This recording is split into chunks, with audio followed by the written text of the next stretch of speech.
Revolution of common sense. Revolution of common sense. A revolution of common sense. Truth was once common sense, but today, truth is uncommon. Explore biblical truths around faith, business, and politics with Peter Demas. Uncommon sense in current times.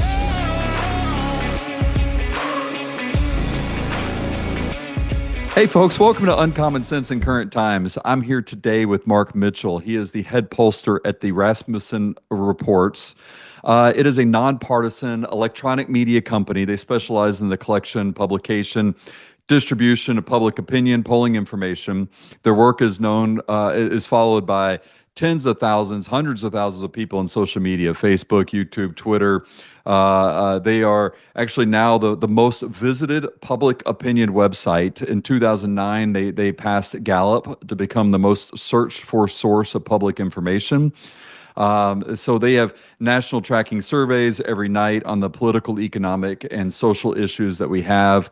And so if it's in the news, they're going to talk about it. It's in their polls. I highly recommend you researching and finding out about it because they're uncanny and they're accurate and being accurate. So, Mark, I appreciate it and welcome to the show. Yeah, really happy to be here. I think what sets us apart is that very minute distinction that people can be biased, but polls shouldn't be. And a lot of people for a long time have been believing people who pretend to be unbiased, but whose polls are absolutely propaganda, as we saw again this time. So finally, that little distinction has mattered. And now we think that we're one of the most trusted people in the industry. And not only do we poll on elections, but we poll on important topics, public opinion, which I think is really the most important work we do. How do you know if your elected official is going to go down in DC and represent you if there's nobody holding them accountable? There's no report card. And certainly the media is not going to do it, so it has to fall to somebody.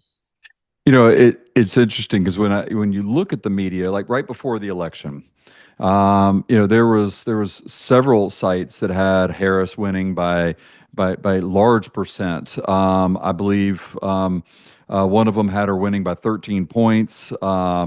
There was another polling firm that had a 3-point lead in Iowa alone, and Trump ended up winning by a gigantic margin. Why do you think that's the case? Are you surprised by it, first of all? And if not, why do you think that's the case? Why is that happening? We got attacked 8 years ago just for the very horrendous act of putting one poll out, not all of them, just one poll out. That showed that, sorry, I'm losing my mic. That showed that Donald Trump was winning the national popular vote. It was only by 1 point. All we basically did was we put the number out. We showed that, wow, this guy's got a chance. That made us persona non grata. And a lot of people say, well, maybe it's because these people are politically ideological. I don't think that's really the case. I mean, obviously, a lot of these managing editors at the top of these news organizations are definitely all lefties, but I don't think that really explains it all, because it's gotten to the point where they're willing to burn their businesses to the ground. They're not willing to accept any corrective actions. They're doing literally everything in their possibility toolbox to stop Trump. And I don't think Trump's a normal Republican. I think that's what's different. And so what I think has happened is a lot of people have lost integrity. Media has become about access. It's become an arm of not just the left or the Democrats, but I think of an entrenched establishment. And I think the establishment is afraid right now and is fighting back. And they'll use every tool in the toolbox, including fudging the numbers, which we saw again for the last time. And listen, polls have been wrong in the past, but when they're systematically wrong 3 times for the only outsider anti-establishment candidate, that tells you something. It tells you something very important. So, all right, when you look at the media now, and you reference the mainstream media, when you look at the media and the basically the consolidation, almost the monopoly of what's happening now from the last 30 years of the volume of ownership groups that are happening to now, do you think that's impacting some of these polls as well to put pressure on trying to use the polls to serve their benefit, or do you think it is just they just don't know how to collect the data? What I do really isn't that much different than a lot of other pollsters. And in fact, there's an organization called YouGov that'll go out and collect data and just sell it to other media organizations for them to run their own processing and analysis. So at the end of the day, a lot of this, the data collection is kind of commoditized. I just need to find people and ask them questions. People go about it different ways. Our methodology really hasn't changed that much, and we're still accurate. So in my opinion, it's people use methodology as a canard. I think it really comes down to objectivity and integrity. And I think that's what's lacking. And I'm a connoisseur of public opinion perception. I think the conversation that's going on in America is very important. And we ask about things all the time that other organizations won't, such as the fact that our country has been closer now than it ever before in our polling history to civil war. 41% of Americans think it's likely a civil war will happen in the next couple of years. That's important. And it's not fair to take current politics and distill it down into red and blue team kabuki, which is what we had maybe back with George W. Bush and John Kerry. Like, I don't think anybody really thought that election was existential. And yet a lot of people thought this one was. So something has happened. And I think what we haven't really seen the fundamental core of the problems. It hasn't been corrected yet. We're starting to see it, which is when you build cultures based on something other than truth. How does that play out? How can that persist? And I think that that's what's happened. I worked in corporate America. If you if you're a complete open book in corporate America, you will not go far. You have to fit in with a corporate culture and tell lies, and that includes avoiding uncomfortable truths. I think the same thing happens probably in government. The same thing happens probably at the top of these media organizations. And because they've messed up. They covered things wrong. They lied about stuff. There were hoaxes. And you see absolutely no attempt to repent for any of that. None at all. And so, and we know, like in these conversations, that if you look at what happens on X, for instance, because I think X is where the conversation is happening right now.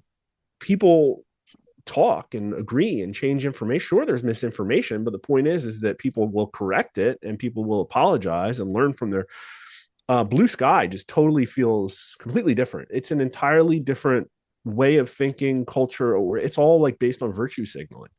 And so I don't know what you do with those people. They're Americans, they're our neighbors, they're our family members, but 40 to 45% of them have been, we have all been, I think, the victim of a very nefarious psychological operation, and unfortunately affected some more than others. So you indicated that Trump was not a normal Republican. Do you think, and then obviously there's a lot of strong opinions about him. I mean, it's not just as simple as he's just not the guy I voted for, or I don't like him, I don't like his policies. Like, he is hated by some people. Do you think that peer pressure from other people made the polling inaccurate? So like, I can go behind the screen and no one knows who I voted for, but out in public, I'm definitely not going to say it. And that includes pollsters. I don't want to admit that I voted for Trump. Do you think that could have played a role in why some of these places were wrong? It's such an epic, the last 8 years. I think it will be looked back as some of the most pivotal times in our country because of how much opinion changed. And the answer is, like, at any one point in time, probably all of those. I think people were sick of Obama, and that's probably why Trump got elected the first time around. And then I think there was a lot of peer pressure, attacks, gaslighting, a lot of people. I think that had an impact. I think people were like, oh, no, he really might be a Russian asset. Look, the Republicans really don't embrace this guy. Maybe there's a problem with that, or maybe his values aren't conservative. But it turns out that when you put people through 4 years of the Biden administration, then they come out on the other side saying, no, I'm done. I want that guy back. That's what happened. Because, look, we had 53% of voters saying the FBI is Joe Biden's personal Gestapo. We had 49% of voters supporting Joe Biden's impeachment as early as January of 2022. We had COVID authoritarianism. We had the inflation crisis. We had the housing price issue, like literally everything. And we come out on the other side, the numbers that I think were most important. Everybody says, well, economy was the number one issue. But it's like it's always been the number one issue. Is there a different way to quantify that? How about only 35% of voters say that today's children will live better than their parents? That's a really bad one. Or only 27% of voters are feel safer than they were 4 years ago.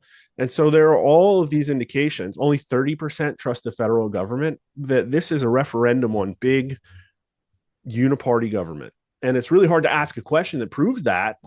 And to be honest, with all of the context, I'm surprised that Kamala Harris did as good as she did. But of course, everybody believes certain things for different reasons. But on the whole, what's incredible is that Donald Trump's not an agreeable person. Donald Trump does represent, I think, conservatism in a like, I'm mad as hell and I'm not going to take it anymore. If that's conservative, is Yeah, like yeah. it's not.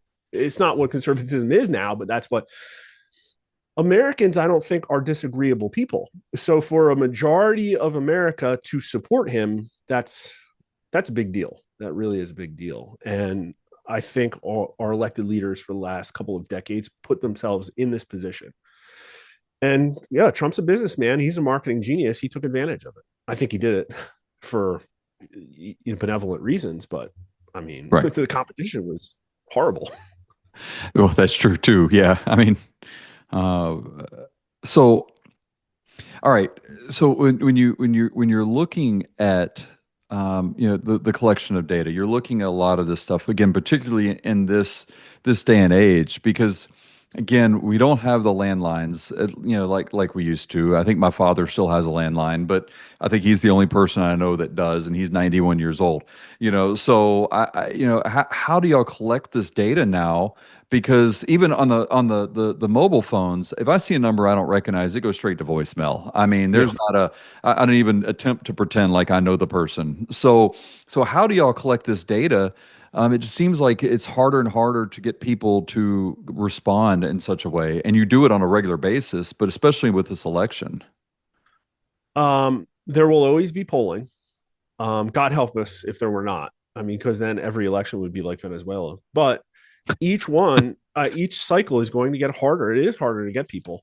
We still poll 50% of our polls on landline phones. There's 90 million landline phones in America, and we have 400,000 people who have responded to a Rasmussen survey in the last 4 years. We also say, well, we can't, it's awful hard to get young people on landline. So we go to online panel aggregators where I think we draw from a well of between 500,000 and a million people as well. So when you add up the size of the barrel we're shooting fish in, it's pretty big compared to other people. For instance, like the Reuters Ipsos poll, they use the Ipsos panel. The Ipsos panel only has 50,000 people on it. And some outlets, I think the LA Times did this, even just built one panel of like 500 people and said, we're just going to ask you questions, you and you alone for the. And so there's a lot of different ways that you could get data. And if I wanted to, I could absolutely go to MMS, but you pointed out very astutely the problem with MMS is that you are getting every human in America, but what kind of human picks up a cell phone? What kind of human Right. responds to a random text? At the end of the day, it may not be as reflective of the voting population as the person that's just answered that phone for 40 years because they like to give somebody a piece of their mind. But I think the good news is that first off, I don't put out election predictions. I put out data. And there are other ways that you would predict elections by looking at other data. So I think I have important data. People trust it. And I would also, I would tell people, the betting markets did pretty well. I predicted the election before them, but they were right. They did well. Basically what it comes down to is don't trust any corporation larger than 100 people. I think that's like ultimately the answer because the probably the top correlated reasons that people were wrong. It's like, okay, well, were you domiciled in New York, or is your methodology being conducted by college students, or like who did everybody in your team donate to? Like those are really what makes things right or wrong. What number do y'all strive for to be statistically significant before you look at something? Because you reference like 500 people panel, that's significantly tiny. Yeah. Yeah, so like where do you find your number to be statistically significant for a nationwide a survey like that or nationwide poll like that? if I went out and did a nationwide poll, I would do 1,000 likely voters, unless I was trying to find out something about a specific demographic subset. Like if I wanted uh, a national poll, but also to understand what Black voters think, I would need to probably do 2 or 3,000 to get enough Black voters in that sample to have something meaningful.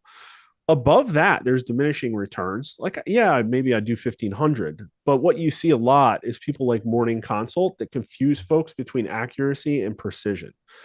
And so Morning Consult will do a poll of 11,000 people and they're super precise, but they're like way out in left field. They're off by 10 points. So they're not accurate. And people will say, oh, well, look at that sample size. It's got a 1% margin of error. It's like way like more accurate than everything else. It's like, yeah, but they can't hit the broadside of a barn. It's literally like going to the range. Like it's like, Right. that's great. You know, you got your scope sighted in, but you're pointed the wrong direction. Like that's literally Morning Consult, right? And so my question to them is, why didn't you just break it up into 5 polls? I would rather poll 5 times than one big poll of 10,000. And that's what we do is we poll more than everybody else in the industry. Even though we have one of the lowest budgets, we poll more than anybody else in the industry except Morning Consult. We're polling nightly. Nobody else is doing that. That's another one of our advantages, I think, is a lot of these people will disappear for 3 years and then come around again election time. And well, your panel's all drifted. They're different now. Like, what are you going to do about that? I have a continuous stream of data going back to 2003. Oh, wow. So were you surprised then with the polling numbers, especially right before the election, on Christian voters, of the turnout that was happening? And what did you see and find that why Christian voters did not seem to want to turn out the way the way that I was surprised that they weren't, particularly with the previous 4 years and so many policies that were just in its face anti-Christian. What did you find on that? This is a topic of great import to me. I'm a Christian, and Rasmussen Reports polls more on religious issues than almost any other outfit out there. We're not a dedicated religion research institution. But I think the fact that it's like you can use our methodology, apply it to other things, and know that you're going to get pretty good numbers. Round about first week of October, maybe last week of September, there was a lot of discussion on Twitter about research that was put out by, I think, Barna. I don't know too much about the guy, but I remember it being really appalling. Something like 30 or 40 million evangelicals plan to sit out. People immediately came to me and said that this can't be right. And I think just off the top of my head, that number doesn't make a lot of sense, right? There's 260 million voting adults. Half that's 130, a quarter that's 65 million. There's roughly 20% are evangelical Christians of the entire adult population. So you're talking about like 40, 50 million people is all evangelical. So you're saying, you're telling me 60, 70, 80% of evangelicals are sitting out. It's like, no. And the fact that came out of like an academic institution or whatever, again, I don't know. So we did a snap poll with the Institute of Faith and Culture, really great people. And also Private Citizen was really interested in funding this. And we went out into the field and got it out October 23rd, sorry. People can go to rasmussenreports.com. We have a paywall, but all of our sponsored polls aren't behind the paywall, and they can actually even see the crosstabs. We put a lot of questions in here because we wanted to know, like, why are they voting? Why are they not voting? What are they voting about? What about these issues? Do those issues matter to them? I mean, we have, does your denomination allow women to be clergy? Is your service contemporary or traditional? We have everything. And one of the ones we had is, do you plan to vote in this election? And when you filter for the evangelicals, it was like 92% said yes. So, oh, wow. Yeah. And it was like, okay, well, we took that 8% and said, oh, why aren't you going to vote? And like a good chunk of them, well, I'm a convicted felon, or I'm not qualified to vote. Like, there were reasons. Right. And so evangelicals voted.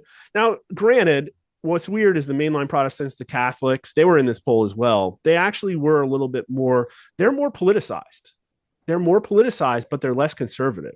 And so Trump wins, I forget, in this poll, it was like 20 or 30 points with evangelical voters. It was like tied with Protestants. So there's something very different, my feeling is a very different religion being taught. And if you break down the questions, it's like the Protestants, and to a lesser extent, the Catholics just vote like your traditional American. On the gender stuff, it's all in this poll. And I don't know what that means. I think there's a lot of changes going on. I'd love to do more stuff like this, but people can go download the Excel file and look through it themselves. It really is, I think, an interesting thing. Unfortunately, it got overshadowed by the last week and a half of the election season. But so now the election obviously I think was surprising to a lot of people in the fact that he got the popular vote too. I think a lot of people assumed that he was going to get the electoral vote, the popular vote. Yet, people were thinking, and I think I can't remember what the numbers were, but I know it was like the low 30s saying we think the country's heading in the right direction. The stats you gave earlier of where people think that their children are going to be better off it was in the 30s. You would think that when Trump got in with that victory, that number would have skyrocketed, but that doesn't seem to be the case. It seems like I think the last poll I read on it was like only like 39% of the people now say we're heading in the right direction. Do you think there's just lack of hope? It doesn't matter who we're voting in, we're still in trouble? Cynicism for sure. I would also caution people to use our numbers for that. And again, not because I'm saying that other pollsters can't put out valid data. I'm just saying that we ask right direction, wrong track, and presidential approval every day for the last 20 years. And so we have record and history. And often what happens is these pollsters will put a poll out every month or every quarter. And I think there's a lot of window dressing that goes on.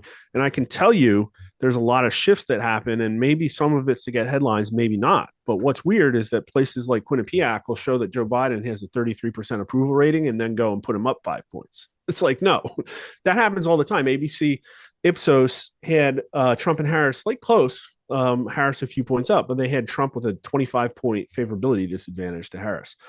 What I can say is that you see a lot in the headlines right now about how Trump has low approval rating. He's got the lowest historical approval rating of anybody ever. Well, Joe Biden's was not good when he came into office either. But that's not because Trump's bad. It's because people are ready to shoot at each other.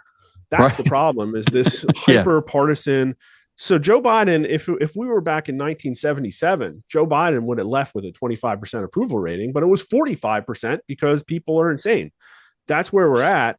And so what I've been saying is Trump's approval rating is 52% today. It's probably going to drift around unless he's proven to be a Chinese asset instead of a Russian asset. It's going to be about 50. And so how do you know if things are changing? You look at right direction, wrong track. And I can tell you this, the number's never been above 50% of American voters who say the country's on the right track. The highest number we've ever seen in our history is 47%. Wow. That day, was Trump's inauguration the first time. Wow. This time it's at 46%. So we might see 47%. We might tie it. It's the only time right direction, wrong track we're at parity, January 2017. And it's because I think that they gave Trump a chance. He came in, he got up to 60% approval rating almost. I think it was like, hey, maybe our politicians have been a problem. Maybe it is uniparty, and let's see what this Trump guy does. And of course, he did a lot of good things. The term was chaos. There were a lot of things that happened during his and Biden's term. So the only other time it got up to 46, and this is the wild one, is at the end of Trump's term. February of 2020, right direction, wrong track was at 46 and rising. And what we all know happened then is that a U.S. funded, I won't get into it. We all know what happened then. Yeah. But people were happy. Jobs were coming back. Trump's policies were working. And the horse cart got kicked over. And we are back in that situation. Trump's in president. His approval rating's high. Right direction is at 46 and moving up. And it's weird. It didn't even start till he got inaugurated. I don't know if that's because people thought he was going to get shot again or what. But I expected it to go up after the election. It didn't. Democrats dropped a little, Republicans went up, but it stayed at 30% for almost all of Biden's term and right up into the end. And then, Trump came into office and it shot up immediately. So there's the famous picture that I can always remember from high school history books is the Truman holding the newspaper. Dewey defeats Truman. And as a result, I think of that getting put out so much, I think there is an implicit bias against polls. And then when you see the volume of polls and them across the board, you reported one thing, CNN poll might have reported something else. I mean, so when you see that, how do you give assurances to people that one, that polls are necessary, that they are valuable, and that what you're doing is actually accurate? How do you do that? Well, I'm really excited because we're in an entirely new media paradigm, and I do that by flapping my lips. I literally just talk about it a lot, and it works. And it's new because people we talked we're on Fox News all the time, and never really drove our business. But I would say this: what we're witnessing, a lot of talk has been put into the de-churching of America, how our culture has become less Christian over time. And I think one of the less talked about aspects of our society is that it's eschewing this concept of like Western logos of like, hey, I don't care who you are. Let's talk together and share information and maybe both learn something. And we're doing it in good faith. And that's happening now at a rate I don't think we've seen in a very long time. And what's glorious is just going on and seeing people like Bill Kristol just get eviscerated by people on Twitter because you can shoot holes immediately in the argument. And it's it's like I think it's like people have the ability to do that in mass now when they never have. And so a lot of it was polls were a blunt force instrument used by media overlords to shame people into having the right opinions. Oh, well, you're wrong. Look at all the people that believe this. Oh, wow. Yeah. Look how safe and effective the vaccines are. Why aren't you taking them? And when somebody that's a industry pariah like us comes along and says, no, people are concerned about, we're the only ones that polled on that. Oh, people are concerned, like, oh, election integrity. People are concerned. We put that information out when it was bad for our business. And it turned us into a media personality. And so here we are. I think our business has done better than it has in a very long time because we're telling the truth. And that's what people want to consume right now. So obviously you've been doing this for a long time. You're a numbers guy. You look at data. But there has to be, from doing it over a period of time, there has to be, you have to have some type of, I got a feeling this is here. Like you have to kind of predict and then find out that you're like right or wrong. You get that confirmation on it.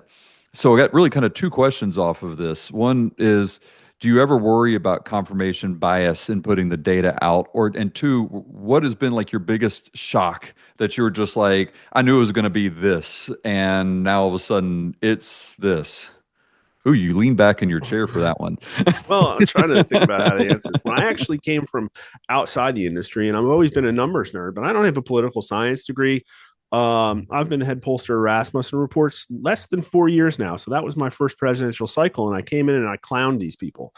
And I did it because I think I was able to keep myself from having confirmation bias. And I think that that's probably the number one thing every person in the industry should be concerned about. But I was trained as an engineer. I believe in facts and objectivity. And so I was able to look at it and question things and compare it to other questions we had and say, does this make sense? And I actually did make a major methodological decision. I don't know if we have to get into the weeds, but normally we wait for gender, age, race, and party. And this time I added waiting for the 2020 recalled vote. And the reason I did that is because political definitions like ideological lines are changing, and what a Republican is isn't necessarily what a Democrat is, and maybe a lot of the voters don't even know what that means, but they sure as heck know if they support Biden or Trump. And what somebody that's been in the industry for 20 years would tell you is, oh, you can't fall into that trap because if you did it back when Bush went against Kerry, it wouldn't have worked out too well because nobody wanted to admit they voted for Kerry. Listen, I don't think anybody's going to vote for Biden and then say they didn't. I just don't think that, right? Or vice versa. It's just not a thing. So I thought the most accurate information I got was what people now, of course, there's problems understanding the turnout in the 2020 election, but I had to make some guesses. So the New York Times, I think they're real pollsters. I think Nate Cohn does a good job. And he decided not to wait for the recalled vote, meaning, hey, I got data and I waited it, but I have too many Biden supporters from 2020. Should I correct for that or not? And everybody says, oh, there's a shy Trump supporter and we don't get enough Trump support. I get a lot. And so I actually weight them down because I need it to match how people say they turned out in 2020. I did it. Nate Cohn didn't. And I think we can admit that I was more accurate than he was this time around. And so I think we did a good job by being objective and controlling our biases. So then you get the data.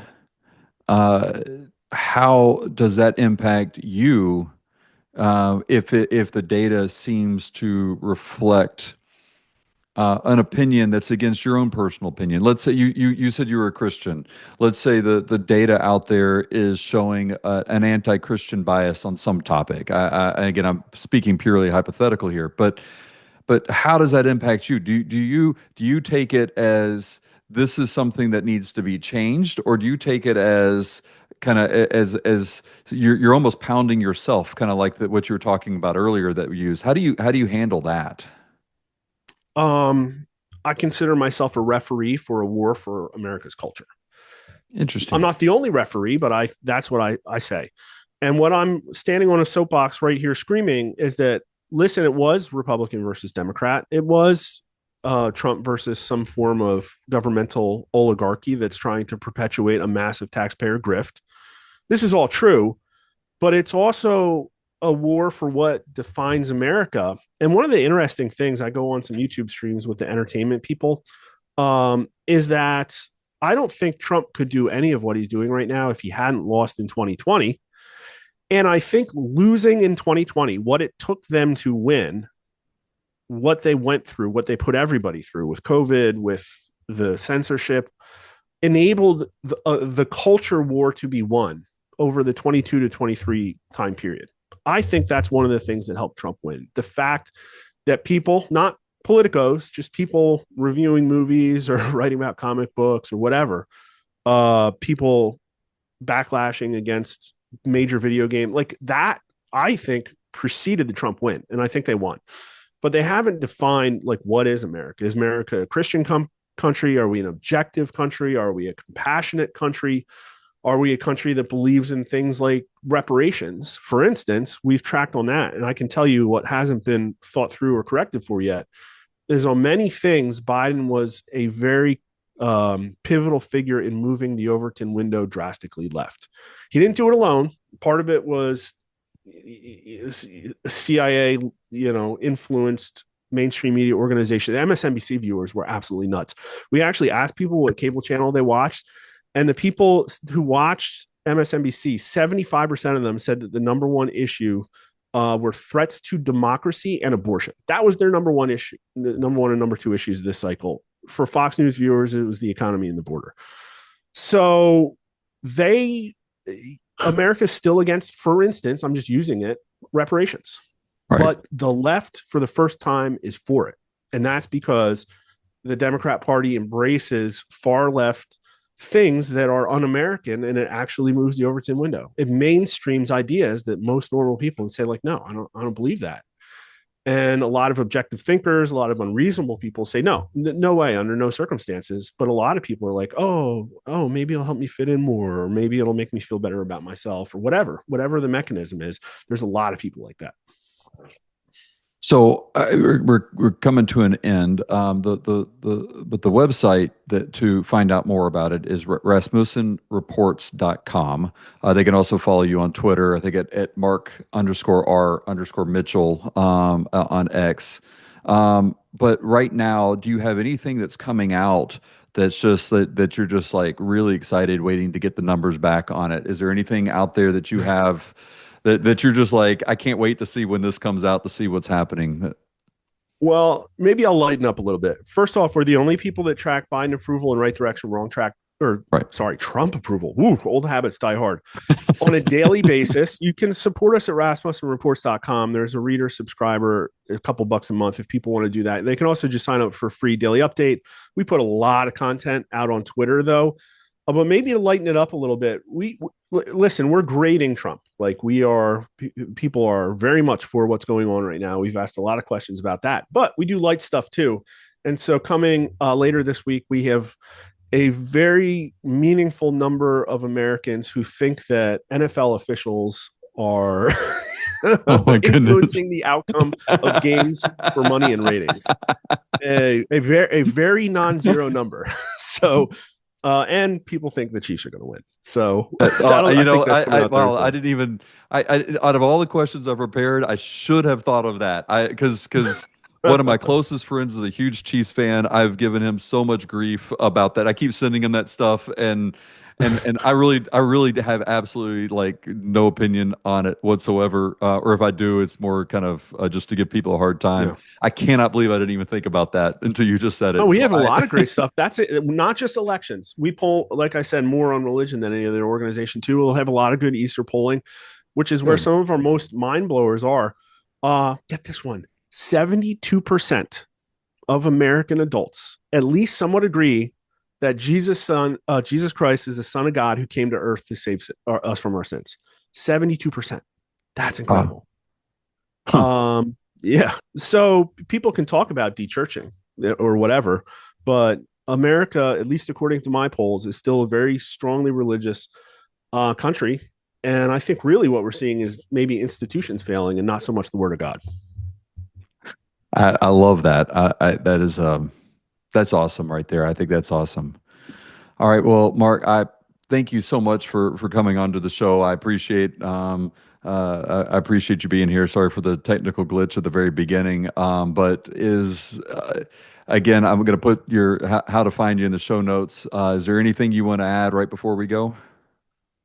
We just started a live show too. Trying to podcast. Right. I probably have to talk slower and control my emotions and exuberance. But so yeah, we are on episode number 2 of Reality Check, where we look at news through public opinion, perspective, and it's been pretty interesting. So love for people to check. Where do they find that? Where can they? Rasmussen _poll on Twitter. Okay. Everybody should be on Twitter. If they're not, it is the place to be. All right. Sounds great. Well, Mark, again, thank you so much. I greatly appreciate you being on the show. Thank you again.